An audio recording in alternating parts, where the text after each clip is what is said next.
अस्सलाम वालेकुम। 9th class. जो टॉपिक आज हम लोग पढ़ने जा रहे हैं वो है शिमला डेप्यूटेशन 1906 शिमला वफ़द। शिमला वफ़द सर आगा ख़ान की क़यादत में वाइस रॉय हिंद लॉर्ड मंटो से मिला और बुनियादी तौर पर यही वाक़या रीज़न बना था मुस्लिम लीग के क़याम की, जिसके बाद फिर 30 दिसंबर 1906 को ढाका में मुस्लिम लीग का क़याम अमल में आया और यही रीज़न थी कि मुसलमानों ने अपने लिए एक जमात की ज़रूरत को महसूस किया और जमात कायम की। अब हम लोग शिमला वफ़द और मुस्लिम लीग का क़याम जो है इसको तफसील के साथ पढ़ लेते हैं। ये दोनों क्वेश्चंस में से जो शिमला वफ़द वाला क्वेश्चन है ये एडिशनल शॉर्ट क्वेश्चन है, एक्सरसाइज के किसी भी लॉन्ग या शॉर्ट का हिस्सा नहीं है और इसका सवाल कुछ ऐसे बनेगा, शिमला वफ़द कब बना और उसके मुतालबात क्या थे। तक़सीम बंगाल पर हिंदुओं के रवैये के पेश नज़र मुसलमानों ने अपने हकूक़ के तहफ़्फ़ुज़ के लिए एक नए रास्ते का इंतखाब किया। 1 अक्टूबर 1906 को मुसलमानों का एक सियासी वफ़द सर आगा ख़ान की क़यादत में अपने मुतालबात लेकर वाइसरॉय हिंद लॉर्ड मंटो से शिमला में मिला।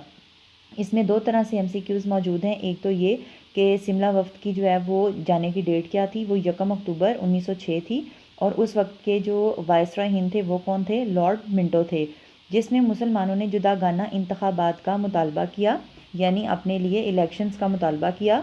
शिमला वफ़द में मुसलमानों को वाइसरॉय की तरफ से मुस्बत जवाब मिला। इस वक्त मुसलमानों की कोई सियासी जमात ना थी। इस वाक़े के बाद मुसलमानों ने शिद्दत से एक सियासी जमात की ज़रूरत को महसूस किया जो मुस्लिम लीग की सूरत में कायम हुई।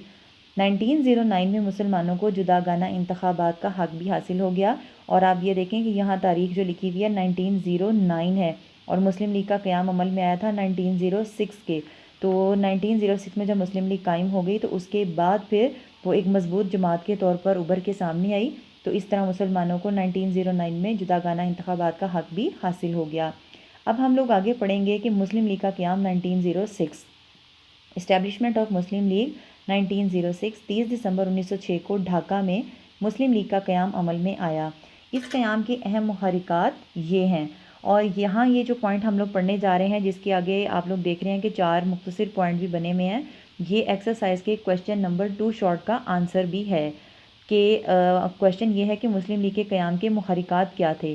तो हम पढ़ लेते हैं कि मुहर्रिकात क्या थे। पहला क्या है, तक़सीम बंगाल 1905 और हिंदुओं का रद्द-ए-अमल। जैसा कि पिछले लेक्चर में आप लोगों ने देखा होगा कि मैंने जो है वो तक़सीम बंगाल के ऊपर मुकम्मल एक लेक्चर दिया था कि किस तरह तक़सीम को बंगाल करने पर मुसलमानों ने खुशी का इजहार किया था और हिंदुओं के रद्द-ए-अमल कितना शदीद आया था। दूसरा है अंग्रेज़ों का रवैया। तीसरा है मुसलमानों का एहसास महरूमी। चौथा है मुसलमानों का सियासी तौर पर नज़रअंदाज किया जाना। तो ये 4 जो हम लोगों ने पॉइंट पढ़े हैं ये मुहर्रिकात थे मुस्लिम लीग के क़याम के और ये क्वेश्चन नंबर 2 शॉर्ट का आंसर भी है।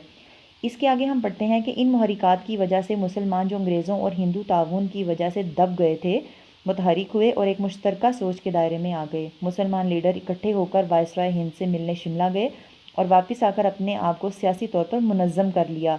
मुस्लिम लीग के क़याम के चीदा चीदा मकासद दर्ज झेल हैं। अब ये जो नीचे 3 पॉइंट्स आप लोगों को नज़र आ रहे हैं ये किसी भी एक्सरसाइज का हिस्सा तो नहीं है, लेकिन इसको हम एडिशनल क्वेश्चन के तौर पर करेंगे और क्वेश्चन इसका ये बनेगा कि मुस्लिम लीग के क़याम के मकासद क्या थे। 3 मकासद जो नीचे लिखे हुए हैं इनको 1 बाय 1 हम लोग पढ़ते हैं और समझते हैं कि मकासद क्या थे। मुसलमानों में बरतानवी हुकूमत के लिए वफ़ादाराना जज्बात पैदा करना, हुकूमत की कार्रवाइयों के बारे में इनके शकूक व शुबहात को दूर करना। नंबर 2, मुसलमानों के सियासी हकूक़ की हिफाजत करना और इनके मुतालबात को हुकूमत के सामने पेश करना। नंबर 3, मुस्लिम लीग के मंदरजा बाला मकासद को नुकसान पहुँचाए बग़ैर बरे सगीर की दूसरी अक़वाम से ताल्लुकात इस्तवार करना। तो आप लोगों ने देखा कि हमने एक पॉइंट के अंदर 2 तरह से शॉर्ट क्वेश्चन पढ़े। एक शॉर्ट क्वेश्चन तो ऑलरेडी एक्सरसाइज का हिस्सा था जिसमें हमने मुहर्रिकात पढ़े और दूसरा हमने एडिशनल क्वेश्चन जो है वो इसमें पढ़ा, वो ये था कि मुस्लिम लीग के क़याम के मकासद क्या थे।